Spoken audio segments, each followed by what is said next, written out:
Ketika seorang badut masuk istana, badut itu tidak menjadi raja, tapi istananya yang berubah menjadi sirkus.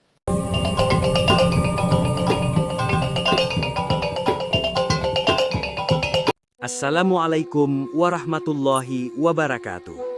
Salam hormat dan semoga sejahtera bagi kita semua.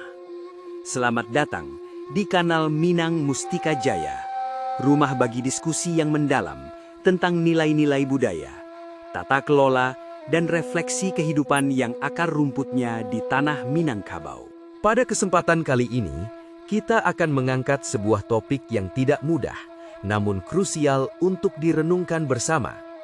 Sebagai masyarakat yang menjunjung tinggi nilai tawadu, adiluhung, dan saling menghormati, kita tidak bisa menyia-nyiakan bagaimana simbol-simbol kehormatan bisa berubah arah jika tidak dijaga dengan baik. Tanpa berlama-lama lagi, mari kita simak narasi khusus yang telah disiapkan untuk kita semua.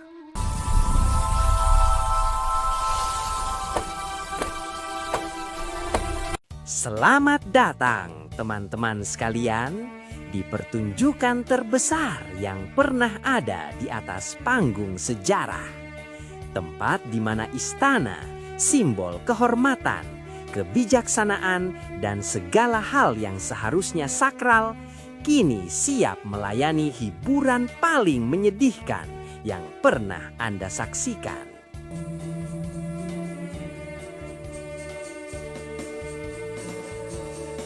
Kita sering berpikir kehancuran datang dengan gemuruh tembok yang runtuh. Nah, salah besar. Kadang-kadang kehancuran itu datang dengan senyum manis, sapuan tangan yang licin, dan tiket masuk yang kita berikan sendiri kepada orang yang paling tidak layak mendapatkannya.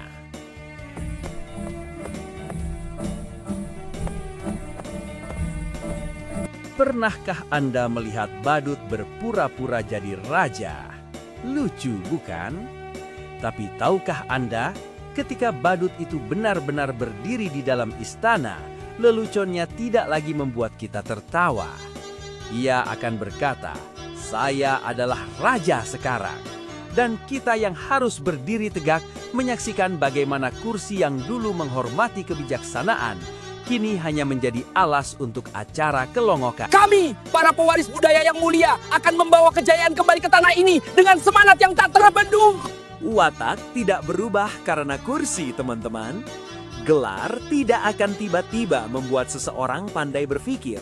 Justru sebaliknya, panggung kekuasaan itu seperti kaca pembesar. Semua yang ada di dalam diri seseorang akan keluar dengan ukuran yang lebih besar.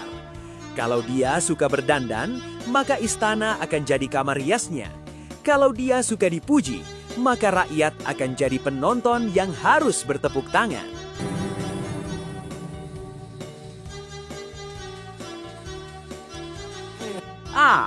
Psikologi kekuasaan, ilmu yang sederhana tapi sering kita abaikan. Kekuasaan tidak membuat orang jadi baik atau jahat. Ia hanya menunjukkan siapa mereka sebenarnya, seperti cermin yang tidak berbohong. Kalau yang masuk adalah jiwa yang serius, istana akan jadi rumah bagi pengabdian. Tapi kalau yang masuk adalah jiwa yang gemar pamer, Yang melempar bola warna-warni sambil menggumbar janji-janji. maka istana akan berubah menjadi arena narsisisme yang paling ramai di kota. Rakyat tidak lagi dipimpin, mereka hanya ditontonkan. Seperti penonton yang dibayar untuk melihat pertunjukan yang tidak ada maknanya.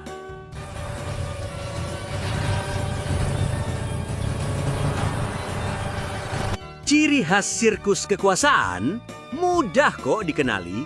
Ada banyak kebisingan, banyak sensasi, tapi tidak ada arah yang jelas. Yang penting bukan lagi apakah itu benar atau salah. Yang penting adalah ada tepuk tangan. Bukan lagi keadilan yang diburu, tapi citra yang dipoles hingga mengkilap.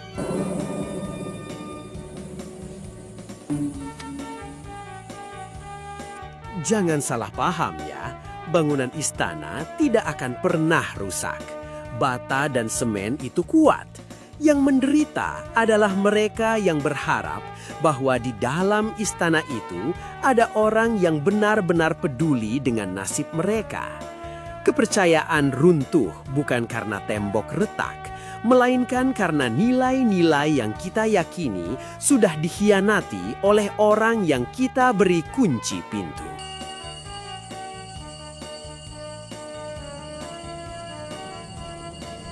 Di akhir hari, cerita ini bukan hanya tentang pemimpin yang salah.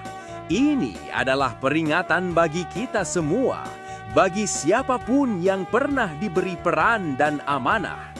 Pertanyaannya bukan di mana kita berdiri, tapi siapa kita ketika kita berada di sana.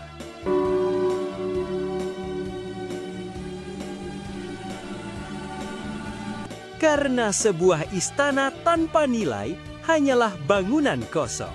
Dan sebuah panggung tanpa makna hanyalah sirkus yang tidak ada gunanya.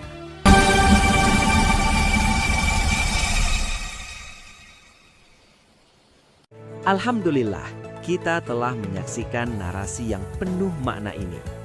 Meskipun disampaikan dengan gaya yang cukup tajam, pesan yang ingin disampaikan adalah sangat mendasar.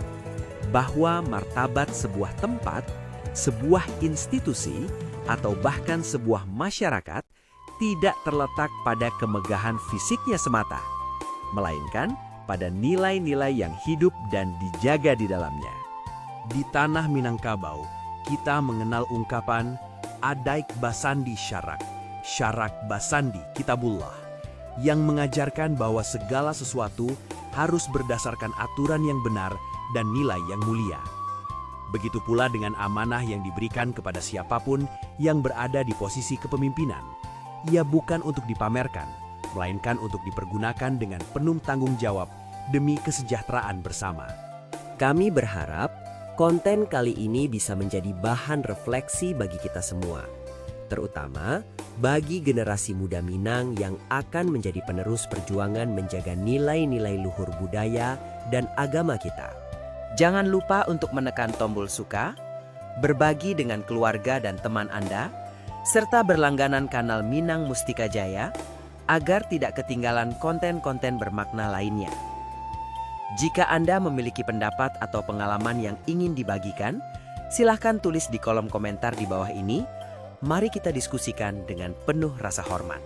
Sekian dari kami, semoga apa yang kita pelajari hari ini bisa membawa manfaat bagi diri kita dan lingkungan sekitar.